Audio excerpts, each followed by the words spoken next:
தாய் தமிழ் சொந்தங்களுக்கு காலை வணக்கங்கள். இப்படி நெல் விவசாயத்தில் நீங்கள் இப்படி ஒரு 162 கோட்டை நெல்லுக்கு 62,000 ரூபா கமிஷன், லாபமே இல்லை அப்படின்னு கதறாங்க, கால் பண்ணி கதறாங்க. அதே மாதிரி நீங்கள் உள்ள அந்த எடை போடுற இடத்துல நெல் கொள்முதல் நிலையத்தில் வியாபாரியை வச்சு தான் எடை போடுறீங்க, அவனுக்கு தான் அந்த கமிஷனை கொடுக்குறாங்க.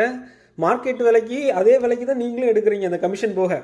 இவனுக்கு என்ன இதில் நுட்பமாக என்ன வேலை நடக்குன்னு சொல்கிறாங்க அப்படின்னா, அந்த நெல் கொள்முதல் நிலையத்தை மூடுறதுக்கும் கவர்மெண்ட் ப்ரொக்யூர்மெண்ட் சென்டர்ஸை மூடி இந்த மொத்த இதில் இவங்கள்ட்ட கொடுக்கறதுக்கு லாபம் இல்லை, இது கொஞ்சம் வேலைக்கு ப்ரைவேட்லேயே கொண்டு போட்டுடலாம். இப்போ கவர்மெண்ட்டை கொடுக்கணும்னா 18% மாய்ஸ்டர் காட்டணுமா? அந்த 18% மாய்ஸ்டருக்கு ஒரு தனி விவசாயம். அப்பா சொல்கிறேன், நான் தனியாக கடந்து என்ன பண்ணுங்க, ஹார்ட் அட்டாக் வந்துடும் இதெல்லாம் பண்ணோம்னா அப்படிங்கிறாரு. ஐயோ, என்னையும் வெளியே வர வச்சு அப்பாவையும் தனியாக விவசாயம் பண்ண விடாமல் இப்படி படுத்துறீங்களா? இது ஒரு 10 பேர் இதை இந்த இடத்துல பிளாக் பண்ண, அந்த காசை கொடுக்க கமிஷன் இது பண்ணால் அவனுக்கு தோணுன நேரத்துக்கு தான் எடை போடுவானா. எடை போடுற வரைக்கும் நெல்லை இதுதான் வெளியே போட்டுறான். அந்த தெருவில் போட்டு டார்பால் போட்டு மூடி முளைக்க வச்சிடறான். அதில் ஒரு 10 பேர் நெல் நான் அந்த வடசேரில் கிடக்கான், அப்படியே கண்ணீர் வடிச்சிக்கிட்டு இருக்கான் அப்படின்னு கால் பண்ணி சொல்கிறாரு. காலைல 6:30 மணி அங்கே நைட்டு கால் பண்ணி புலம்புறாங்க.